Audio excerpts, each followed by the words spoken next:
Voilà, donc cette partie concerne la gestion des ressources, les noms des ressources et les caractéristiques des ressources. Ce que j'appelle caractéristiques, c'est le taux standard, le taux heure supplémentaire, le coût d'utilisation. L'allocation par défaut est proportionnelle. Et nous allons aussi voir comment définir un calendrier spécial pour une ressource. Par exemple, l'aspect en sécurité.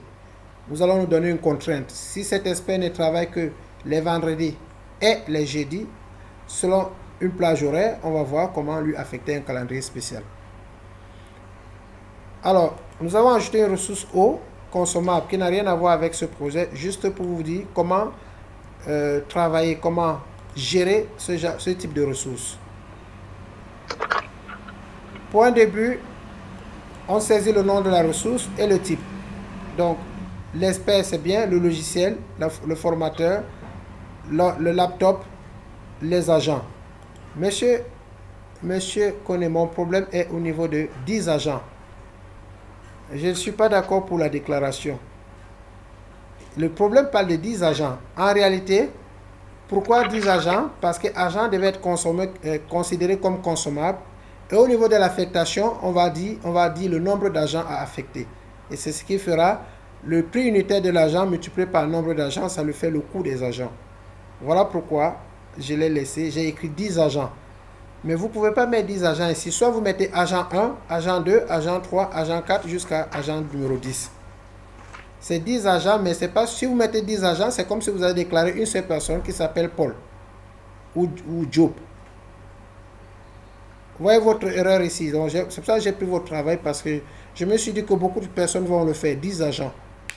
Donc, ici, le 10, c'est la quantité.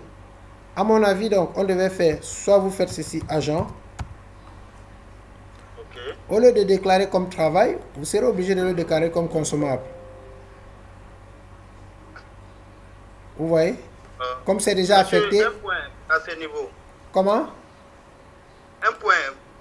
Ma conception par rapport à l'agent. Oui.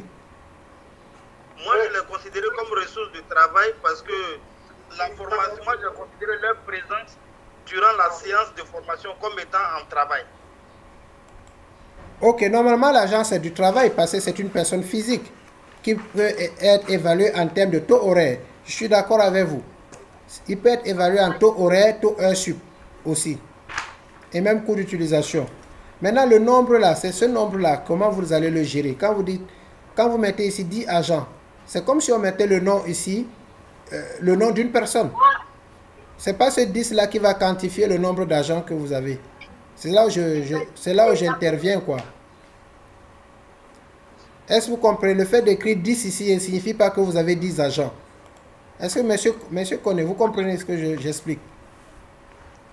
Pas trop, monsieur. Alors, ce que j'explique, le mot 10 agents ne signifie pas que vous avez 10 agents. Ce n'est pas parce que vous avez écrit 10 agents. Au lieu d'écrire 10 agents, je pouvais écrire ici, par exemple, expert en topographie. C'est une seule personne. Regardez expert sécurité. S'il y a 2 experts en sécurité, comment vous allez écrire 2 experts, non?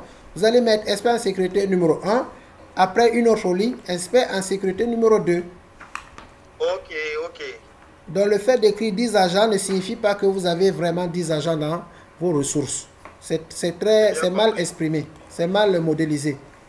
C'est de mettre agent 1, agent 2 jusqu'à agent 10. Par exemple, parce que ça ne nous prouve pas qu'on a 10 agents. Ce n'est pas parce que vous avez écrit 10 agents qu'on a 10 agents. Vous voyez que la ligne définit une seule ressource. Regardez bien une ligne.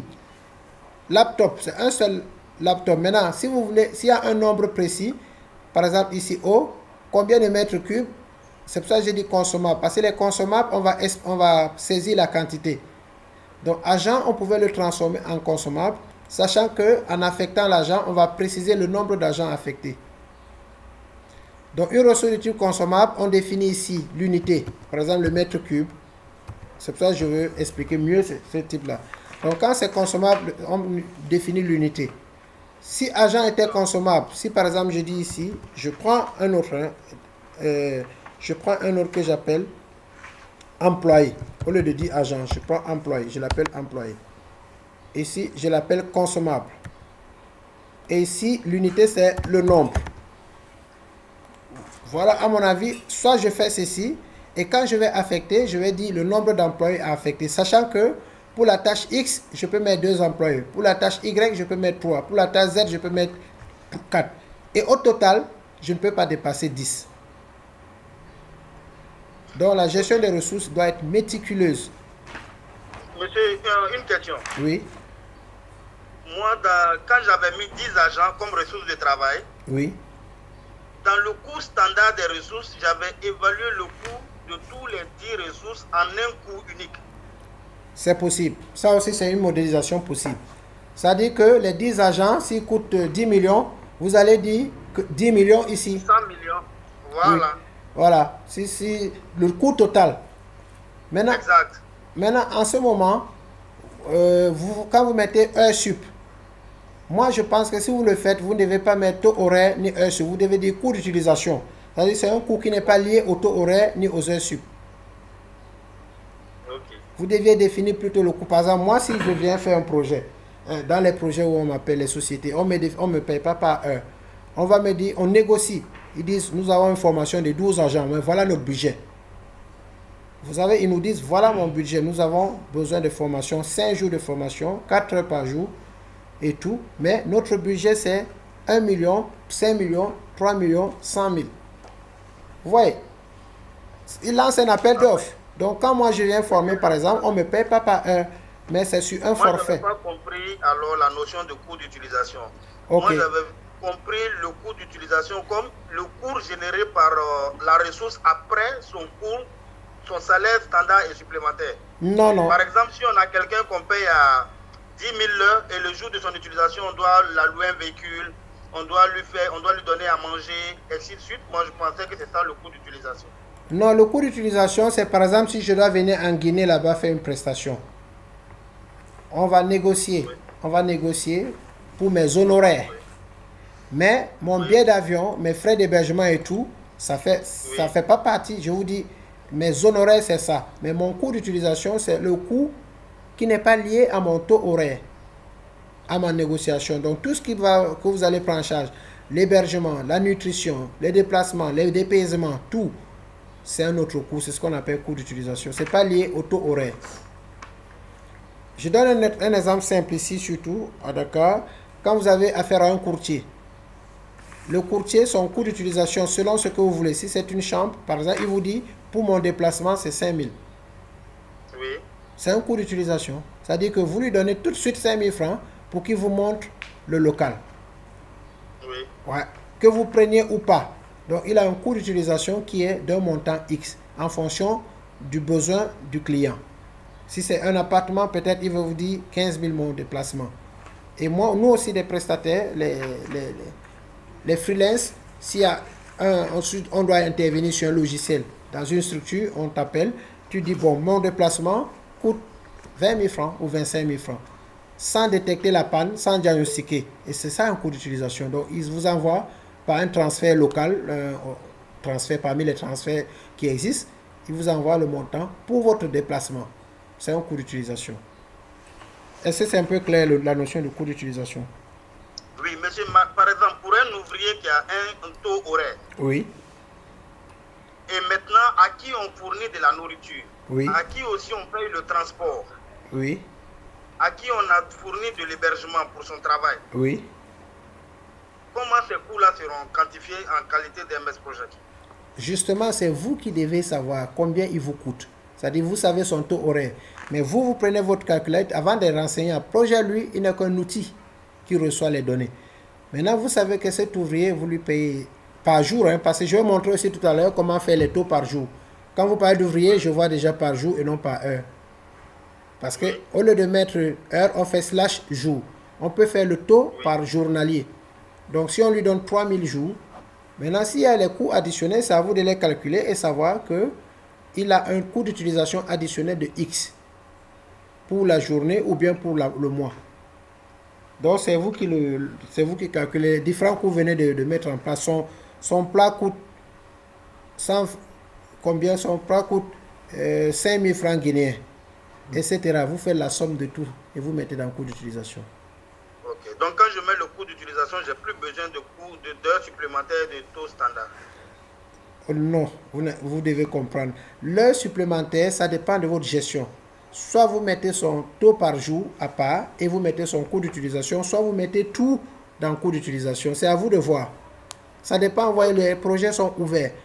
Maintenant, c'est l'optimisation qui intéresse les gens. Vous pouvez ne pas mettre taux horaire et taux standard et vous mettez un fourre-tout. Dans le coût d'utilisation, vous mettez tout dans le coût d'utilisation. Ça, c'est une approche. Une autre approche, et ça, c'est pas conseillé parce que c'est pas la gare.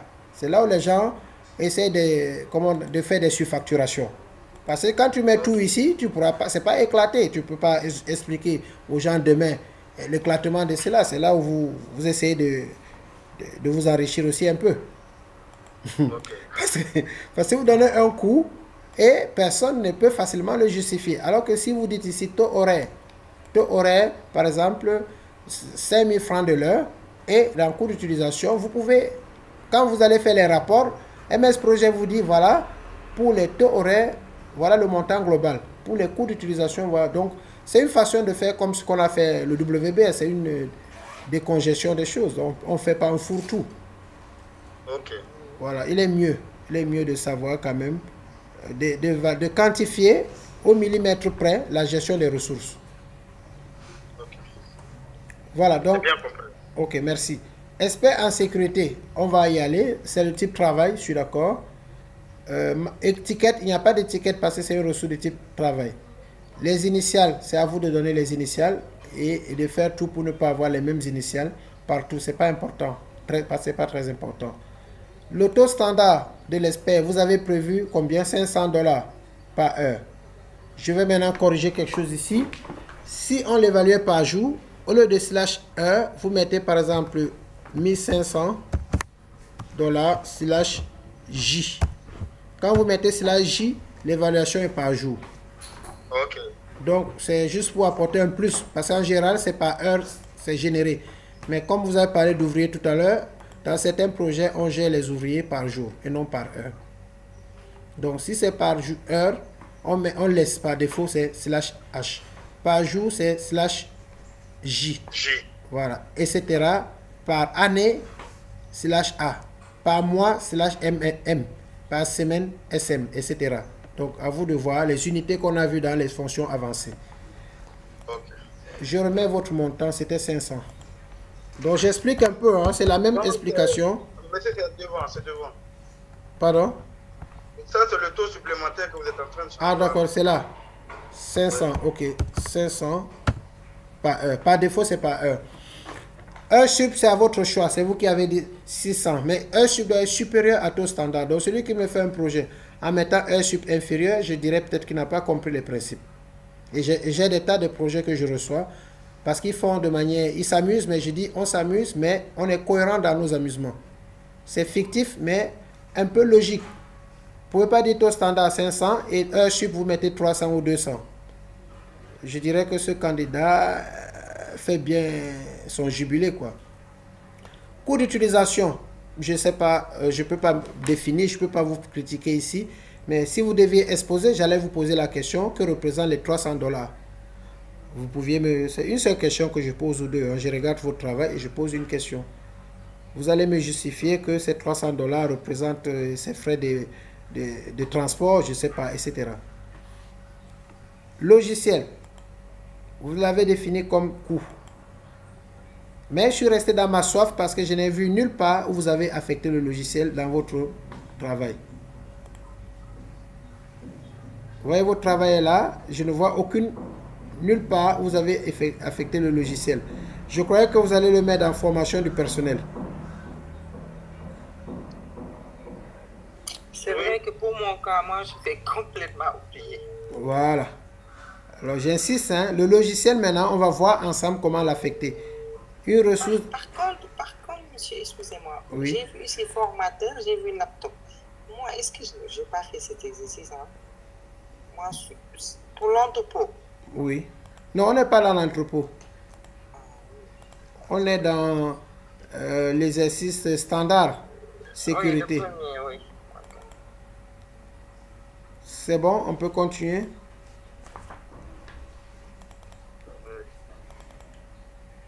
Je crois que, bon, j'ai vu entrepôt, Lika, 2 fois entrepôt, Lika, réseau de tâches, projet 1. Vous avez fait ce projet, alors, mais les ressources, vous avez fait expert en sécurité, formateur en sécurité, 10 agents à former. Et, mais, Lika, mais vous avez des euros? Est-ce que Lika est là dans la salle? Mais Lika, vous n'avez pas changé. Je suis là. Vous avez des euros partout ici. Je n'ai pas encore évalué votre projet, c'est pour ça que j'ai dit en traitement. Donc si j'évaluais votre projet, j'allais vous dire que vous n'avez pas respecté la devise. Et vous n'avez donné aucune valeur. L'expert en sécurité, je vois 0 euros. Formateur, 0 euros. 10 agents à former, 0. Attention. Mais monsieur, moi, le dernier cours là, Aïe. je n'avais pas fait. Donc, du coup, je n'avais pas bien compris. Aïe. Ah, d'accord. Comprenez donc les maintenant. heures supplémentaires. Et vous vous rappelez, j'avais commencé le cours et j'avais une urgence. Donc, j'ai dû partir. Donc, voilà, en profiter pour commenter. Voilà pourquoi j'essaie d'insister un peu sur cette partie de ressources. Et voilà ce qu'il fallait faire. Donc, je vais repartager mon S'il écran. vous plaît, expliquez-moi. Merci. Je vais partager l'écran sur les ressources que vous voyez. Donc, les ressources qu'on avait demandées, c'était l'expert en sécurité, le logiciel, le formateur, laptop, agent.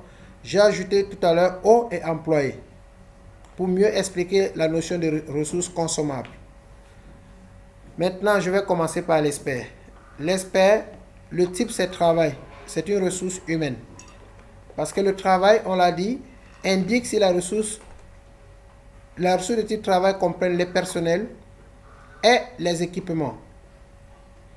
Donc, l'expert, c'est le type et travail. Unité maximale d'utilisation, c'est 100% par défaut. Le taux standard, le taux heure sup. Le taux standard, c'est s'il est payé par heure. Il faut définir son taux horaire. Il peut être payé, comme je l'ai dit aussi, un ouvrier peut être payé par jour. Il faudra mettre /J.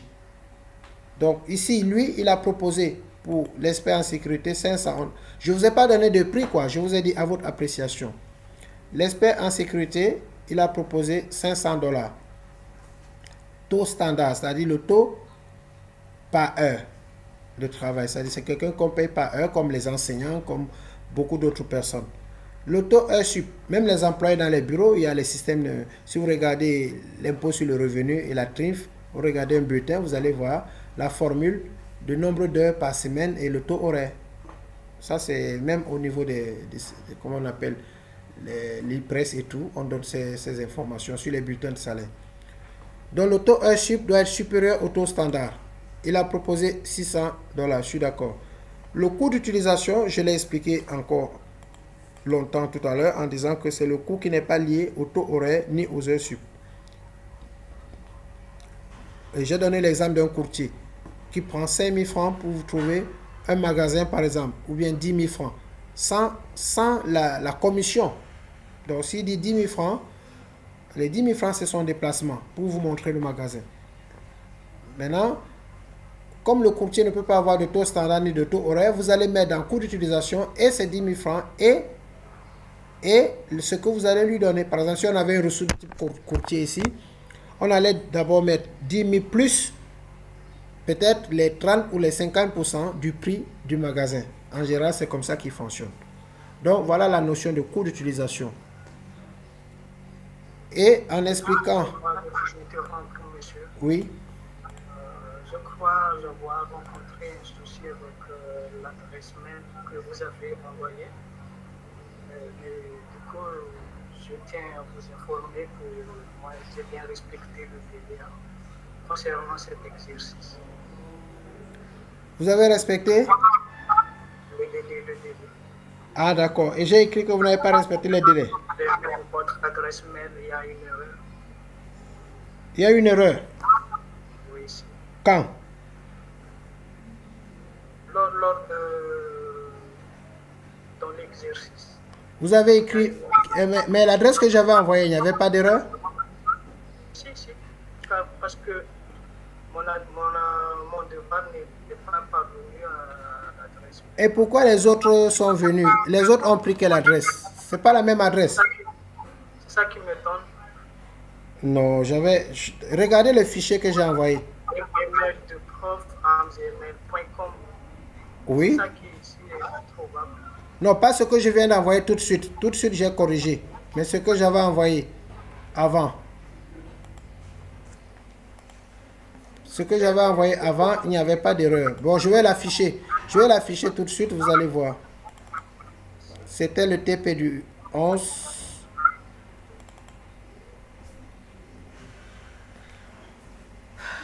TP du 11, travail à faire. Alors, laissez-moi vérifier. Ah, je suis désolé, il n'y avait pas d'erreur. Je vais vous l'afficher pour que vous puissiez bien voir.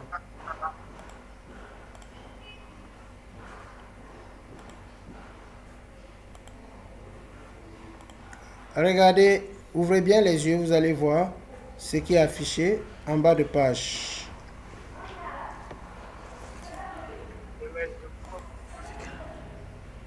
C'est ça. Regardez bien ce qui est affiché en bas de page. Je ne sais pas si vous voyez. Je vais l'agrandir. Est-ce que vous voyez ce qui est affiché? Oui. Je ne vois pas d'erreur. C'est ce document que j'ai envoyé et que tout le monde a exploité pour m'envoyer les travaux.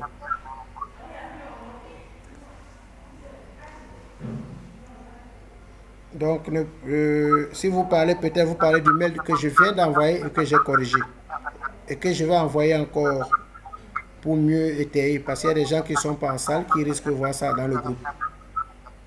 Donc, monsieur, je suis désolé, je pense que vous avez mal écrit l'adresse et la faute est à votre niveau, pas à mon niveau. Oui, c'est moi qui ai fait l'erreur. Merci beaucoup. Voilà. Donc, nous allons continuer avec les explications sur les ressources. Donc, j'ai expliqué la ressource SP. Le logiciel, c'est du type coût. À ce stade, on ne peut pas définir les coûts. Et je vais vous montrer comment définir les coûts dans une minute.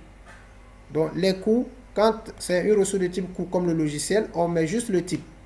Le reste, on va voir comment le faire. On va définir les valeurs au niveau de l'affectation. Le formateur travail. OK. Le taux standard 250 $. D'accord. Coût d'utilisation, il a mis 100 $. On peut ne rien mettre aussi. Comme je l'ai dit, ce n'est pas obligatoire les coûts d'utilisation. On les met quand c'est nécessaire. Ce qu'on fait ici, c'est parce que c'est un travail fictif. Mais quand c'est un travail réel, il faut voir est-ce que ces ressources nécessitent un coût d'utilisation. Donc, il faut bien planifier. C'est une planification prévisionnelle. Coût, on vient de l'expliquer ici, le logiciel et le laptop. L'ordinateur, c'est une ressource de type coût. Agent, je l'avais expliqué. Agent, je l'ai remplacé par employé. Donc, agent, comme il y a 10 agents, il peut écrire 10 agents, mais au niveau des coûts, il peut dire coût d'utilisation, il voit le coût global. Si chaque agent, c'est 2 millions, il multiplie 2 millions par 10. Donc, il ne va plus les mesurer en termes de taux horaire ou de heure sup. Il viendra mettre ici, pour les 10 agents, le coût d'utilisation, c'est X. Donc, s'il met le mot 10 agents ici, il faudra qu'il gère le coût d'utilisation. Maintenant, le problème est à un niveau autre. Si ces agents n'ont pas le même coût, il est obligé de les déclarer agent 1 par leur nom. Il met les noms respectifs. Alors, nom 1, nom 2, nom 3, nom 4, nom 5, etc. jusqu'à 10 et met les coûts différents. Parce que ces agents peuvent ne pas être les mêmes, peuvent ne pas avoir les mêmes fonctions ni les mêmes niveaux de revenus. Donc, le type travail, on l'a vu. Le type consommable. Par exemple, l'eau. Ça, c'est un type que je vais expliquer tout de suite.